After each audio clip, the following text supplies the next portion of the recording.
আসসালামু আলাইকুম। দৃষ্টিকোণ ২৪ সংবাদে আপনাকে স্বাগত। শুরুতেই জানাবো আজকের গুরুত্বপূর্ণ আপডেট সংবাদগুলোর শিরোনাম।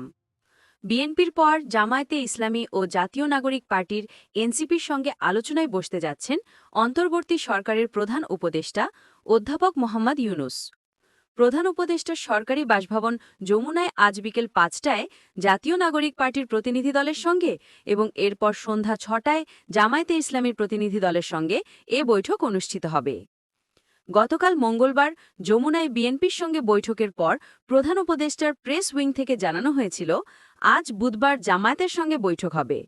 আজ সকালে প্রেস উইং থেকে পাঠানো এক বার্তায় বলা হয়, চলমান রাজনৈতিক সংলাপের অংশ হিসেবে আজ বুধবার বিকেল ৫:১৫টায় জাতীয় নাগরিক পার্টির প্রতিনিধি দলের সঙ্গে এবং সন্ধ্যা ৬টায় বাংলাদেশ জামায়াতে ইসলামীর প্রতিনিধি দলের সঙ্গে প্রধান উপদেষ্টার বৈঠক অনুষ্ঠিত হবে।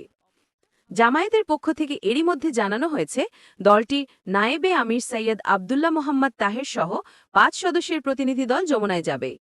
চলমান রাজনৈতিক পরিস্থিতি, জুলাই সনদ বাস্তবায়ন প্রক্রিয়া সহ বিভিন্ন বিষয় নিয়ে আলোচনা করবেন তারা। গতকাল রাতে জামায়াতের প্রচার বিভাগ জানিয়েছিল তাদের প্রতিনিধি দল বুধবার বিকাল ৫টায় যমুনায় যাবে, কিন্তু আজ বেলা ১:৩০টার দিকে এনসিপি জানায় ৫টায় তাদের প্রতিনিধি দল যমুনায় যাবে।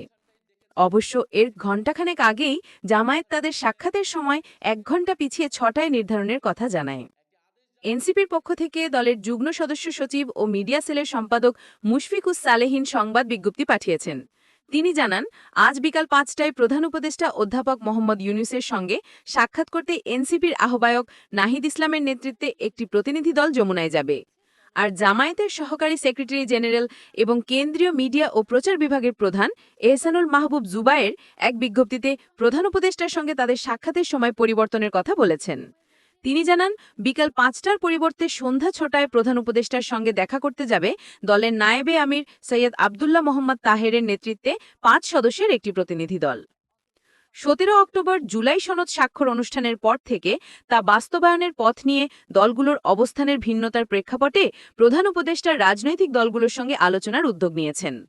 বিএনপি গতকালের বৈঠকে নির্বাচনের সময় সরকারকে অন্তর্বর্তী সরকারের আদল দেওয়ার দাবি জানিয়ে এসেছে। সরকারের মধ্যে কোনো দলীয় লোক থেকে থাকলে তাদের অপসারণের দাবিও জানিয়ে আসে তারা। এদিকে জামায়াত এখন নভেম্বরে গণভোট ও পিআর পদ্ধতিতে সংসদ নির্বাচনের দাবিতে আন্দোলনে নেমেছে। এনসিপি জুলাই সনদে সই করেনি।